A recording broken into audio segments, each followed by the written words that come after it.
أعوذ بالله من الشيطان الرجيم بسم الله الرحمن الرحيم سبح لله ما في السماوات وما في الأرض وهو العزيز الحكيم هو الذي أخرج الذين كفروا من أهل الكتاب من ديارهم لأول الحشر ما ظننتم أن يخرجوا وظنوا أنهم مانعتهم حصونهم من الله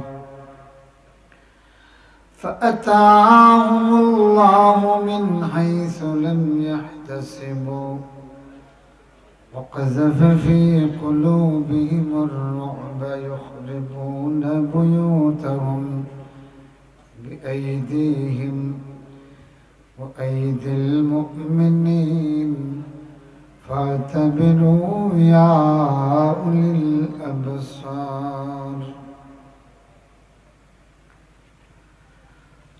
وقال النبي صلى الله عليه وسلم أحب الكلام إلى الله أربع سبحان الله والحمد لله ولا إله إلا الله الله أكبر سبحان الله والحمد لله الله الله الله الله الله الله الله الله الله الله الله আল্লাহ তোমার নাম জপি যতবার থাকে না যন্ত্রণা হৃদয়ে আমার অসীম দয়ার দান দিও বারে বার তোমার দরবারে মিনতি আমার তোমার দরবারে ফরিয়াদ আমার আল্লাহ আল্লাহ আল্লাহ আল্লাহ জোরে সকলে পড়ুন আল্লাহ আল্লাহ আল্লাহ আল্লাহ আল্লাহ আল্লাহ আল্লাহ তোমার কাছে কাঁদি যতবার পাই যেন সান্ত্বনা হৃদয়ে আমার অসীম দয়ার দান দিও বারে বার তোমার দরবারে মিনতি আমার তোমার দরবারে মিনতি আমার আল্লাহ আল্লাহ আল্লাহ আল্লাহ আল্লাহ আল্লাহ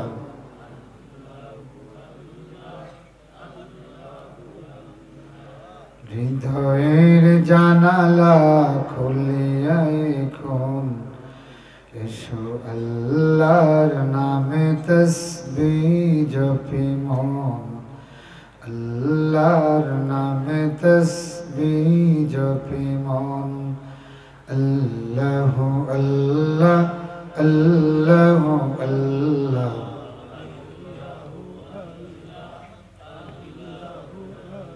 লা ইলাহা ইল্লাল্লাহ মুহাম্মাদুর রাসূলুল্লাহ মুজাফরপুর ইবতেদায়ী মাদ্রাসাতুল মাআরিফ পরিচালনা কমিটির উদ্যোগে আয়োজিত 11তম বার্ষিক তাফসীরুল কুরআন মাহফিলের চলমান অধিবেশনের মোহতারাম সভাপতি, মঞ্চে উপস্থিত সম্মানিত অতিথিবৃন্দ, উলামায়ে কেরাম, সর্বস্তরের তাওহীদি জনতা, আয়োজকবৃন্দ, শ্রোতাবৃন্দ, যুবক ভাইরা, পেশাজীবী বন্ধুগণ, পর্দার অন্তরালে পর্দানিশীন মা ও বোনেরা, আসুন আমরা আল্লাহ তাবারাকা ওয়া তাআলার কাছে শুকরগুজার হই। সকলে হৃদয়ের ভালোবাসা উজাড় করে পড়ি আলহামদুলিল্লাহ, মাশাআল্লাহ। জফরপুরের সাহসী মানুষের উচ্চারণ পাওয়া গেছে, তবে জেলা পাওয়ার কথা ইলা পাওয়া গেছে না। একেবারে চতুর্দিকে ছড়িয়ে যাবে এমন একটা আওয়াজ দিতে পারবেন? আরেকবার পড়ুন আলহামদুলিল্লাহ। আমার বন্ধুগণ, আমি আপনাদের সামনে সূরা হাশরের প্রথম দুটি আয়াতে কারিমা, তিনটি আয়াতে কারিমা তেলাওয়াত করেছি। আল্লাহ চাহে তো এর আলোকে সংক্ষিপ্ত কিছু কথা বলবো ইনশাআল্লাহ। ওমা তৌফিকি ইল্লা বিল্লাহ, আলাইহি তাওয়াক্কালতু ইলাইহি উনীব। হাশর মানে হলো সমাবেশ। এই জন্য কিয়ামতের দিনকে হাশরের দিন বলা হয়, হাশরের ময়দান বলা হয়। এটা জানেন তো?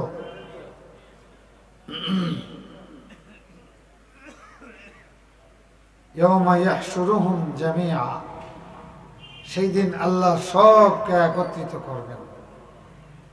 হাশরের মধ্যে সমাবেশের অর্থ আসে, একত্রিত হওয়ার অর্থ আসে। এই সূরাতে আল্লাহ পাক মদিনার রাষ্ট্রদ্রোহী একটা সম্প্রদায়কে বহিষ্কারের বিষয়ে আলোচনা করেছেন। মদিনা একটা রাষ্ট্র ছিল, এটা জানেন তো সবাই। এই রাষ্ট্রটা গঠিত হয়েছে রাসূলুল্লাহ যেদিন হিজরত করে মদিনায় গেছেন সেই দিন থেকে। আলহামদুলিল্লাহ পড়ে। এর আগ পর্যন্ত মদিনা তো দূরের কথা, আরবের কোথাও কোনো সাংবিধানিক রাষ্ট্র ছিল না। আল্লাহ রসুল মদিনায় গেলেন। মদিনার আউস, খাজরাজ, আনসার, মুহাজির আর আহলে কিতাব ইহুদি, এরা সকলে মিলে একটা লিখিত চুক্তি করলেন এবং এই লিখিত চুক্তিতে সবাই একমত হইয়া ইয়াসরিবের নাম দেওয়া হলো মদিনা। আগে নাম ছিল ইয়াসরিব, এখন এটার নাম দেওয়া হলো কি? মদিনাতুন নবী সাল্লাল্লাহু আলাইহি ওয়াসাল্লাম, নবীর শহর।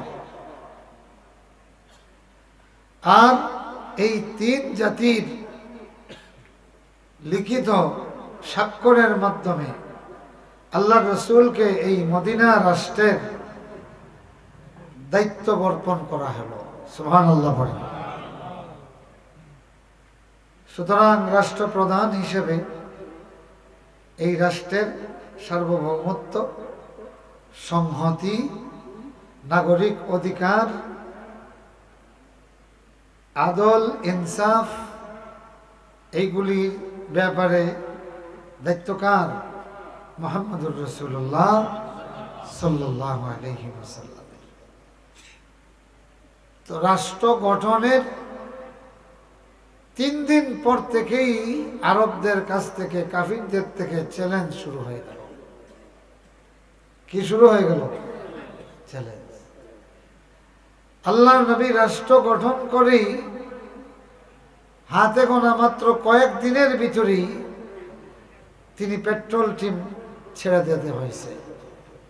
হযরত হামজা রাদিয়াল্লাহু তাআলা আনহুর নেতৃত্বে জবলে ঈরের দিকে একটা পেট্রোল টিন ওই গরুয়া অস্ত্র যা আছে তা দিয়া ছেড়ে দিলেন। ওখানে গিয়ে দেখলেন হামজা রাদিয়াল্লাহু তাআলা আনহুর নেতৃত্বে ছিলেন 30 জন, আর এরা ছিল 300 কুরাইশদের একটা কাফেলা। হামজা রাদিয়াল্লাহু তাআলা আনহু তাদেরকে চ্যালেঞ্জ করলেন। আল্লাহু আকবার বলেন। ওনার সাথে কয়জন? 30 জন। আর হেরা কয়জন? 300 জন। তিনি তাদেরকে চ্যালেঞ্জ করলেন। কেন করলেন? হামজাকে পাঠিয়েছেন মদিনা রাষ্ট্রের রাষ্ট্র ক্ষমতায় যে দায়িত্বশীল যথাযথ কর্তৃপক্ষের নির্দেশে তিনি গেছেন। কথা বুঝতেছেন? যার কারণে আর এরা হলো মদিনা রাষ্ট্রের ভিতরে অবৈধ পারমিশন ছাড়া ঢুকছে। তো পারমিশন ছাড়া যদি 300 না 3 লক্ষ ঢুকে, রাষ্ট্র ক্ষমতায় যে দায়িত্বে থাকবে একজন হলেও এই 300 জনকে চ্যালেঞ্জ করার অথরিটি, দায়িত্ব তার আছে কি নাই? আছে। চোরাচালানে যদি 500 এইদিকে চিনির বস্তা লইয়া আয়, 3 জন বিএসএফ যদি বিডিআর যদি থাকে, তে এরা এদেরকে আটকাবার অধিকার আছে না নাই? আছে। আমার বন্ধুগণ, আমার ভাইরা, হযরত হামজা চ্যালেঞ্জ করলেন। আল্লাহর মেহেরবানি, এই চ্যালেঞ্জে এই 300 কাফের ভীত সন্ত্রস্ত হয়ে গেল। আল্লাহু আকবার। আর জোরে কোন না আল্লাহু আকবার। তখন রাষ্ট্র ক্ষমতায় হলো ইসলাম। রাষ্ট্র ক্ষমতায় কে? ইসলাম। মুসলমানের দেশে রাষ্ট্র ক্ষমতায় যদি ইসলামকে দেন, তাহলে 30টা বিডিআর 300 বিএসএফ এর জন্য যথেষ্ট করে দিবেন কে? আল্লাহ। আমার বন্ধুগণ, এই রাষ্ট্রের বিরুদ্ধে চুক্তি মোতাবেক রাষ্ট্রের সংহতি রক্ষা, বহির শত্রুর সঙ্গে কোনো আঘাত না করা, এই ব্যাপারে ইহুদিরাও স্বাক্ষর করেছিল। এবং মদিনার মুসলিমরা আক্রান্ত হলে পত্তলিক এবং ইহুদি সকলে মিলে একসাথে শত্রুরে প্রতিহত করবেন। ইহুদিরা বহির শত্রু দিয়ে আক্রমণ হলে মুসলমানরা রাষ্ট্রশক্তি দিয়া বহির শত্রুকে প্রতিহত করবে, এটা লেখা ছিল। তো খন্দকের যুদ্ধে দেখা গেল ইহুদিরা ভিতরে ভিতরে কুরাইশদেরকে আমন্ত্রণ জানিয়েছে, এদের গোয়েন্দাগিরি করেছে। কুরাইশরা দীর্ঘদিন ধরে একটা প্ল্যান করছে যে বড় ধরনের একটা আক্রমণ করে মদিনা রাষ্ট্রকে তছনছ করে দিবে। আর এই রাষ্ট্রকে তছনছ করে দেওয়ার জন্য ভিতর থেকে ইহুদিরা ইন্ধন দিচ্ছিল। তাহলে এরা কি রাষ্ট্রদ্রোহী না? কথা কোন, এরা কি রাষ্ট্রদ্রোহী না? স্পষ্ট রাষ্ট্রদ্রোহী এরা। আল্লাহ রসুল এদেরকে সতর্ক করলেন প্রথমবারের মতো। শেষ পর্যন্ত চূড়ান্তভাবে এদেরকে মদিনা থেকে বহিষ্কার করলেন। বহিষ্কারের আগে এরা মনে করত, কি মনে করত? আল্লাহ বলেন, মা জানান্তুম আন ইয়াখরুজু, মুসলমানরা তোমরা ধারণাও করতে পারো নাই এরা বের হবে মদিনা থেকে, এরা বের হবে, এইটা তোমরা মনে করো নাই, ধারণাও করো নাই। وظنوا أنهم مانعتهم حصونهم من الله। আর এই ইহুদিরাও মনে করত যে নিশ্চিত তারা এমন যে তাদের প্রতিরোধকারী হলো তাদের দুর্গ। গোটা আরবে তখন ইহুদিদের মতো এত শক্তিশালী দুর্গ ছিল না। আর আউস খাজরাজ মুসলমানের তো কোনো দুর্গই ছিল না। এরা তখন বলতো যে আমাদের সাথে যুদ্ধ করলে যুদ্ধ কারে কয়ে বুঝবা। এবং আসলেই তাই, তাদের যে দুর্গ ছিল সেই দুর্গের প্রাচীর ভাঙার মতো কোনো অস্ত্র রাসূলুল্লাহর হাতে ছিল না, মুসলমানের হাতে ছিল না। তো তারা মনে করতো ওয়াজান্নু আন্নাহুম মানিআতুহুম হুসুনুহুম মিনাল্লাহ। এখন সরাসরি আল্লাহ তাদের পক্ষ নিয়ে নিলেন। মুসলমানের পক্ষ কে নিলেন? আল্লাহ। আল্লাহ বলেন এরা মনে করলো আল্লাহর পাকড়াও থেকে তাদের দুর্গ তাদেরকে প্রতিরোধ করবে, আল্লাহর পাকড়াও থেকে তাদের দুর্গ প্রতিরোধ করে আটকাইয়া দিবে।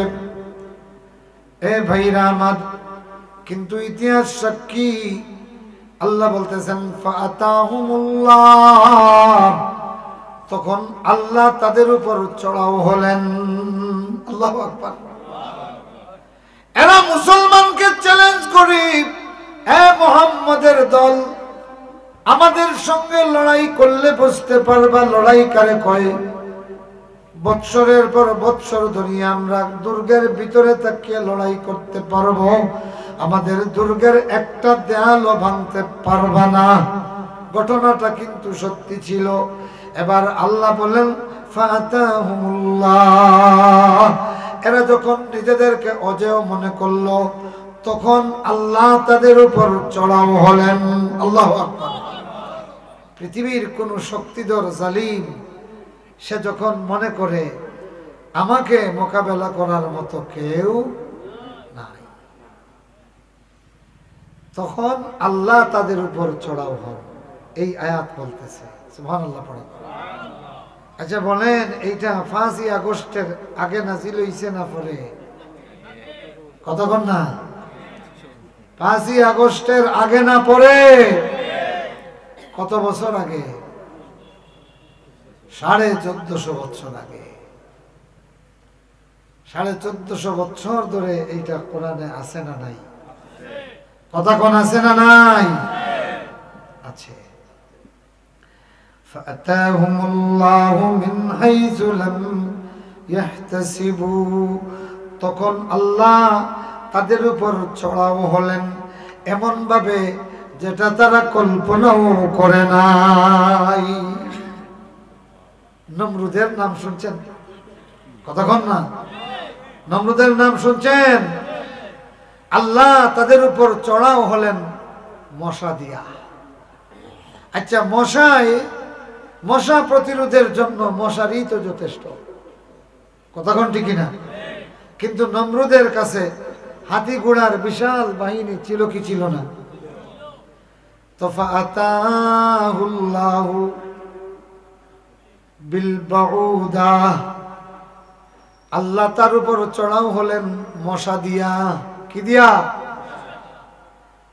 এ বন্ধুগুলি আমার, ভাইগুলি, নমরুদে কিন্তু মশার হাতে ধ্বংস হয়ে যাবে কল্পনা করছেন কোনদিন? তো আল্লাহর সুন্নত হলো প্রত্যেকটা জালিমের উপর আল্লাহ চড়াও হন এমন ভাবে জালিম যেটা ফাত্তাই দেয় না।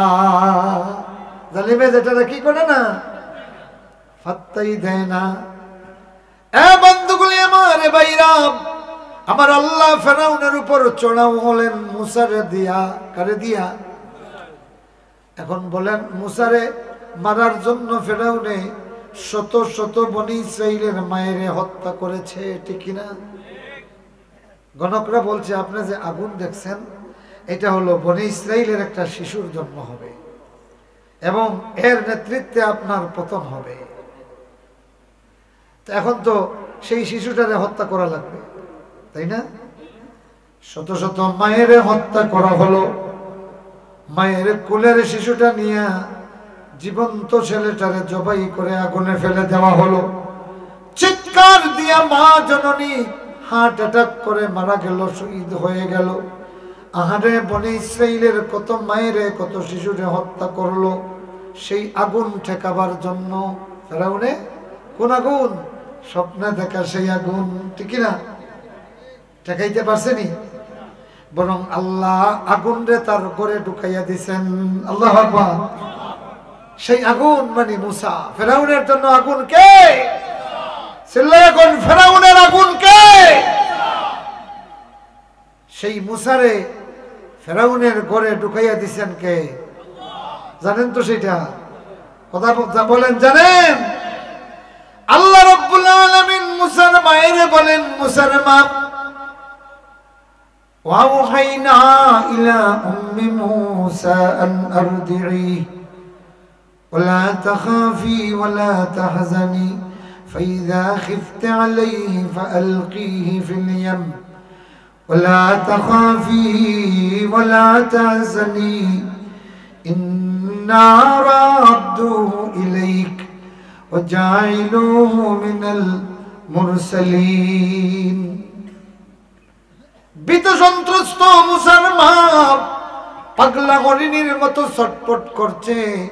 আমার কুলের জন এই বুঝি সেনাবাহিনী ধরে নিয়া জবাই করে ফেলবে। এ ভাইরা আমার, মুসার মা পরিশ্রান্ত, ক্লান্ত, শ্রান্ত, পাগলা হরিণীর মতো, উদ্ভ্রান্তের মতো আফসোস করতেছে। আল্লাহ পাক তার কলবের ভিতরে ঢুকাইয়া দিলেন, তুই তোর বাচ্চারে দুধ পান করা। সুবহানাল্লাহ। ভয় যখন করবি,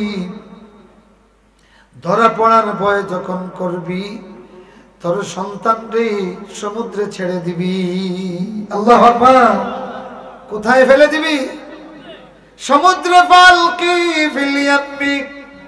ভয় যখন হলো, মুসার মা সন্তানরে সন্দুকে ঢুকাইয়া সমুদ্রে ফেলে দিলেন। এদিকে ফেরাউনের একটা মাত্র মেয়ে, ডাক্তার বলে দিয়েছে তার এই যে কুষ্ঠকাঠিন্য ব্যাপারটা কোনো ঔষধে কাজ হবে না। একটা ঔষধ আছে, সমুদ্রে ভাসমান লাওয়ারিস। কোন শিশুর মুখের লালা যদি লাগানো যায় তাইলে এই বেমার শিফা হয়ে যাবে। আল্লাহু আকবার বলবেন না? আল্লাহ বলেন, মুসার মা, ভয় যখন করবি তোর কুলের শিশুরে সমুদ্রে ছেড়ে দিবি। এদিকে গণকে বলে, ফেরাউন, সমুদ্রে ভাসমান কোন ছোট্ট শিশুর মুখের লালা যদি লাগাইতে পারো তোমার মেয়ের কুষ্ঠকাঠিন্য ভালো হয়ে যাবে। এদিকে ফেরাউন সেই শিশুর সন্ধানে সমুদ্রে গেছে। আল্লাহু আকবার। এদিকে যেই আগুন থামাবার জন্য বনি ইসরাইলকে দমাইছে, আল্লাহ সেই আগুনটারে এখন সমুদ্রে ফেলাইয়া দিছে। ফেরাউন সেই আগুন নিজে উঠাইয়া রাজপ্রাসাদে লইয়া গেছে। আল্লাহু আকবার বলবেন না? এ বন্ধুগুলি আমার, ভাইরা, শোনো রে, ভালো করে শোনো, আল্লাহর কৌশলটা কেমন হয় শোনো। এবার যেই সন্দুক পাওয়া গেল, বলল জলদি খুলো এটা। শত চেষ্টা করিয়া সন্দুকের একটা আলপিনও খোলা যায় না, এত টাইট। বারবার চেষ্টা করে ফেরাউন বলে, ভেঙে বলো সন্দুক। হাতুড়ি দিয়া পিঠায়, করাত দিয়া পিঠায়, কত ধরনের বাটালি লাগায়, সন্দুক তো আর ভাঙে না। আসিয়া বলেন, এমন আজব সন্দুক তো আমি দেখি নাই। দেখি তো। দেখার জন্য তিনি গেলেন। গিয়ে দেখেন সন্দুকের ঠিক মাঝখানে পূর্ণিমার চাঁদের মতো একটা আলো দেখা যাচ্ছে। মনে হচ্ছে ভিতর থেকে কোনো পাওয়ারফুল আলো এসে সন্দুকের এই জায়গাতে লাগছে। তখন তার মনে হলো, রে, ভিতরে এমন আলো কি যেটা কাঠ অতিক্রম করে বাইরে আসতেছে। তিনি এইভাবে বিদ্যাঙ্গুলি দিয়ে এই বিন্দুতে চাপ দিছেন। চাপ দেওয়ার সাথে সাথে অটো সন্দুকের পাটাতন খুলে গেছে। তৎক্ষণাৎ দেখেন আগুনের মতো চেহারা একটা ফুটফুটে শিশু, সুবহানাল্লাহ, যার চোখের দিকে তাকাইলে মনে হয় নূর চমকাচ্ছে। আল্লাহু আকবার। আসিয়া বলেন, পাওয়া গেছে শিশু। আহারে চমৎকার শিশু। ফেরাউন কয় তাইলে এইটা তো মনে হয় বনি ইসরাইলের। ডাক্তারে কয় না, আগের লালাটা দিয়ে দেখেন। সুবহানাল্লাহ। ডাক্তার বলে এর লালাটা লাগাও। এই শিশুর লালা লাগানো হলো ফেরাউনের বাচ্চার গায়ে, সাথে সাথে কুষ্ঠকাঠিন্য সুস্থ। এ বন্ধুগুলি আমার, এবার রাজ আদর করিয়া শিশুরে নিয়ে যাওয়া হলো। আসিয়া বলে আমি এইটারে দত্তক নিলাম সন্তান, চিন্তা করিও না, এরে এ বড় হইলে তোমারে ডাকবো আম্মা, আব্বা আমারে ডাকবো আম্মা, তোমার শত্রু আর কোনো কথা না। আল্লাহু আকবার বলবেন না?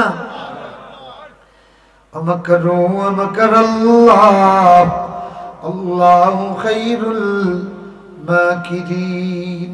ফেরাউনের বিরুদ্ধে বিপ্লবের নেতা আল্লাহ ফেরাউনের ঘরে পাঠাইয়া দিল। আল্লাহু আকবার বলেন। জুলাই বিপ্লবের নেতাগুলি জালিমের বগলের নিচে ছিল, কথা কোন ঠিক কিনা? জুলাই বিপ্লবের কারিগরগুলি ঢাকা ইউনিভার্সিটিতে জালিমের বগলের নিচে ছিল। এ ভাইরা আমার, ফেরাউনের গল্প বুঝো, জুলাই বিপ্লবের গল্প কি বুঝো না? হেরা কয় এতদিন দেখলাম আমাদের সঙ্গে কয় জয় জয়, এখন কয় তারা রায় তাকবীর, আল্লাহু আকবার। আল্লাহু আকবার বলেন। এ বন্ধুগুলি, ইতিহাস বলে যাইও না, মাত্র কয়েক মাস আগের ইতিহাস। যেই ছেলেগুলি বিপ্লব করেছে, 15 বছর ফজরের নামাজ পড়েছে, এই জালিমদের কারণে, গাঞ্জুরিদের কারণে হল থেকে নামিয়া মসজিদে যাইতে পারে না। প্রত্যেকটা হলের সিঁড়িতে বসিয়া আড্ডা দেয় নামাজি ছাত্র ধরার জন্য, শিবির ধরার জন্য। শিবিরে নামাজ পড়ে ওয়াশরুমের দরজা বন্ধ করিয়া 20-15 বছর এইভাবে নামাজ পড়ল। আল্লাহ ফেরাউনের বিরুদ্ধে বিপ্লব ঘটাইবার জন্য আধুনিক যুগের মুসার উত্তর সুরিদেরকে ঢাকা ইউনিভার্সিটিতে এইভাবে হেফাজত করেছে। এরা বিপ্লব করবে, এটা কি কল্পনা করেছে?